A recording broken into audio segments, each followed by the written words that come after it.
Buenas tardes a todos y a todas. Os doy la bienvenida a esta nueva convención de Lares, la 17ª convención, esta vez virtual. Una convención virtual que nos obliga a todos a permanecer en nuestras casas a causa de la pandemia y que también nos enseña a relacionarnos de otra manera. Pero no por ello va a ser una convención que no va a tener la energía y la fuerza que ha tenido siempre las convenciones de Lares. Convenciones muy centradas en las necesidades de nuestros centros y servicios, del sector, del mundo de la residencia y de los servicios sociales. Quiero agradecer desde este primer momento a Jiri, nuestro presidente europeo de la Red Europea de Envejecimiento, por su apoyo, por el apoyo de la red siempre a nuestro grupo social Lares y en concreto a nuestros encuentros, lo cual nos da una fuerza inmensa de seguir trabajando juntos, de colaborar y cooperar juntos al desarrollo de un sector que se ha visto tan gravemente afectado durante una pandemia que ha atacado, se ha centrado en las personas más vulnerables, las personas que viven en nuestros hogares, en nuestros centros, en nuestras residencias.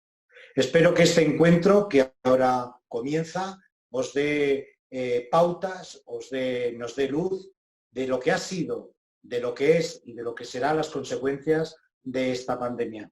Os animo a todos a la participación activa, a utilizar los chats, a preguntar a los ponentes de esta rica y nutrida convención y así poder dar respuesta a las necesidades de las personas mayores, a lo más importante que trabajamos, por las que trabajamos, que son ellas. Que no se nos olvide en ningún momento en esta convención que trabajamos para su bien, trabajamos para ellos.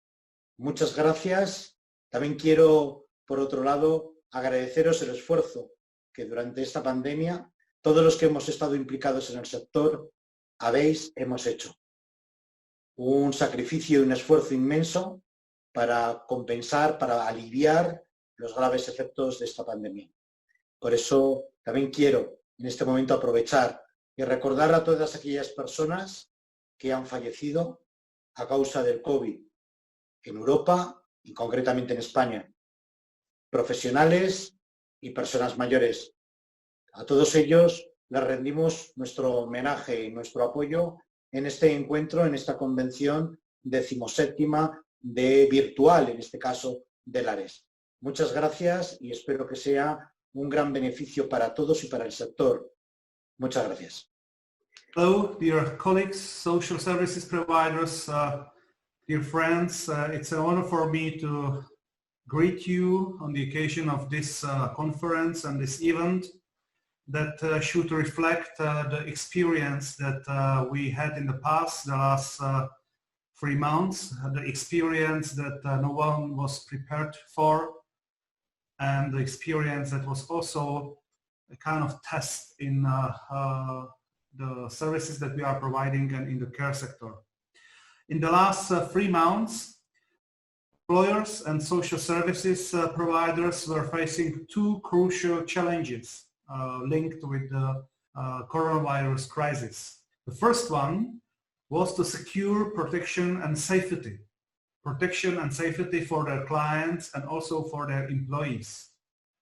And they had to meet this goal with the lack of PPEs, with the lack of the protective equipment material, also with the lack of information, and they had to secure the protection in times when everything was changing from day to day and from hour to hour.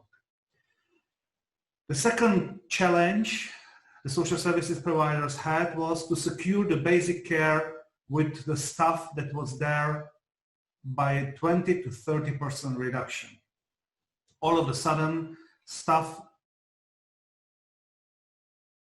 was missing, people and employees were missing, they stayed at home with kids, they were sick or they were under the preventive quarantine, and the social services providers had to keep providing the care for the seniors, for the elderly, for the clients under these harsh and hard conditions. In some countries, the governments and local governments show some good signal to these employees and gave them extra rewards. Well, this is the situation we had, for example, in the Czech Republic, when the Czech government decided that every single employee, that every single worker in social sector has to get some extra money as a thank you for their work and for their risk also they had to undergo. Even though we as Umbrella Association and also we as the European Engine Network were making aware the European Commission, the commissioners, we were making aware our governments that they should not forget social services, that it's not only healthcare, it's not only hospital care, but it's also long-term care sector. The experience is that we were forgotten. The experience is that they forgot about us and they too late realized that there is also some sector that is taking care for elderly and for people with disabilities. As for today, the providers and employers are busy with two key things. One is we are counting the damages. We are counting the damages, we are counting how much money we had to spend in the last weeks and months to buy new equipment and communication devices and protective equipment, etc. We are counting the damages, how much money we are missing due to not receiving new clients or to stop providing the services. Well, this event and this conference is there not only to share the experience, not only to learn more about how the situation was not only in European countries but also outside Europe, but this conference is there also to help each other to be better prepared for whatever is coming in the next months and weeks, to be better prepared in terms of work safety, work organization and protection. If we consider and see how the situation was in the social sector, it was more or less very similar in all the European countries. There was a survey that was done in 10 European and world countries, and according to this data, from 19 to 72% of deaths of seniors were in nursing homes. So if we take all the people that died of COVID-19, of all the people that died and are older than 65, from 19 to 72% of them died in the nursing facilities, in the long-term care residential institutions. We also had to face a brand new situation. We put the elderly into totally isolation for more or less 3 months. It is the longest period ever. And we had to find new ways how to connect them with their families, how to provide the communication channel with their closest ones and their relatives. We also had to face brand new situation. Daily care, home care and respite care in most of the European countries were stopped or reduced, and all of a sudden their clients had to rely on some other means of care and of support. The other thing is the financial impact, resources impact. I have mentioned that already. The social services providers had to buy new things like the PPEs. They had to buy extra workers, extra hours. So they had to pay some risk bonuses. Sometimes they had to also buy the tests, the rapid tests or PCR tests. They had to buy disinfection. New technologies, they had higher costs due to the quarantine measures. But they have also lower revenues or incomes because there was missing income from social services that were stopped, and also lower income of social services that stopped accepting new clients. This is among the counting or in the chapter of counting the damages. We all know that there is not enough staff and workers in social services, where during this crisis we had to face even smaller amount of workers, and we had to, in the last months, keep providing the basic care to keep our clients and users secure and keep the condition that they would obtain the care that is necessary. This is the view into the past, and to reflect that as a kind of reflection, we have started two things. We, as the European Aging Network, we have introduced two things, and I would like to mention both of them right now. The first one is the 12 key statements. Together with our colleagues from Switzerland, but also from Australia, from the United States, and also within the European Aging Network, we try to summarize the key messages. We try to put together 12 key statements. What has the coronavirus brought?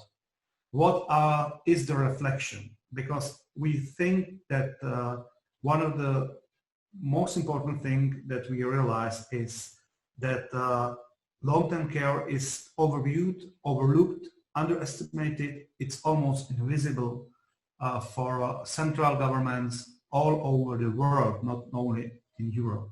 So here are the 12 statements showing that there were some sore spots, let's say, in the coronavirus in relation with long-term care, showing that we have started dividing people according to their age, 65 plus, and not according to their disabilities or to their illnesses, showing that the protection of public health was paramount, showing that it was only the physical health, but we have to view health from a more holistic perspective.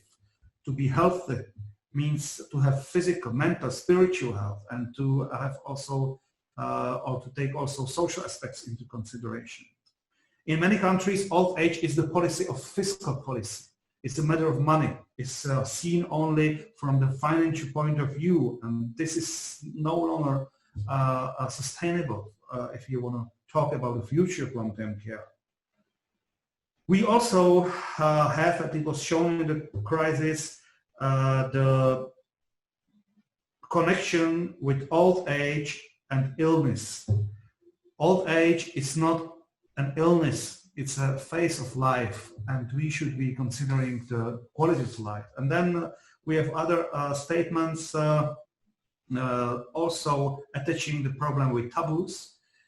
It's still a taboo to talk about the end of life in dignity, and about death and dying. And also we saw in the live picture that hospitals were prioritized, and that social sector was left behind, more or less. So those statements and some others are opening the discussion, are pointing at the sore spots, at the mistakes that are there, that were there, and are trying to come to some other approaches according to long-term care, especially for elderly.